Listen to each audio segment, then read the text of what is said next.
گرنگیدان بە بواری ڕێگاوبان لە سنووری ئیدارەی گەرمیان پێشبەچوونی باشی بەخۆ بینیوە.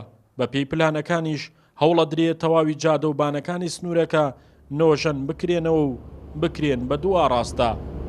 لە ماوەی چەند ساڵی ڕابردووشدا قەیرانی دارایی بووە بربەست لە بەردەم پلانەکانی حکوومەت لەم بوارە و کارەکانی ڕاگرت. بەڵام لە 2 ساڵی ڕابردوودا قوباد تاڵەبانی جێگیری سەرۆکی حکوومەت بە چەند قۆناغێک کۆتایی هێنا بەو دۆخە و پرۆژە ڕاگیراوەکانی ئەم بوارەی خستەوە کار کە بڕی پارەکانیان زیاترە لە 100 ملیار دینار.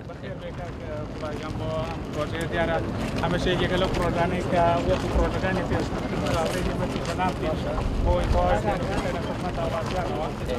پرۆژەی بە دووسایدکردنی ڕێگای نێوان قەزای کەلار دەربەندی خان یەکێکە لەو پرۆژە گرنگانە و بە 3 قۆناغ جێبەجێ دەکرێت.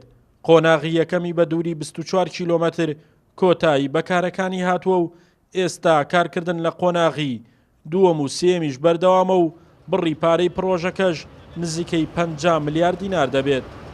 پرۆژەی جادەی پشتێنەی قەزای کەلار کە بە 3 قۆناغ جێبەجێ دەکرێت. قۆناغی یەکەم و دووەمی کۆتایی هاتووە و کارکردن لە قۆناغی سێمیش بەردەوامە. پارەی پرۆژەکەش نزیکەی 10 ملیار دینار دەبێت.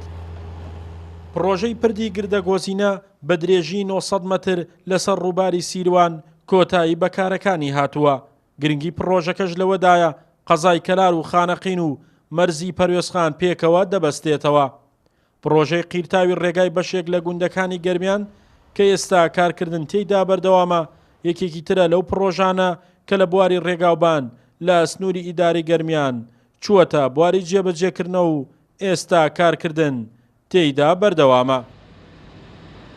یەکێکی تر لەو پرۆژە ئەستراتیژی و گرنگانی بواری ڕێگاوبان کە لە گەرمیان جێبەجێ دەکرێت پرۆژەی بە دووسایدکردنی ڕێگای نێوان قەزای کەلار کفریە. ئەم پرۆژەش بە 2 قۆناغ جێبەجێ دەکرێت و قۆناغی یەکەمی بە بڕی 11 ملیار دینار کۆتایی بەکارەکانی هاتووە و کارکردن لە قۆناغی دووەمیش بە بڕی 24 ملیار دینار دەستی پێکردووە.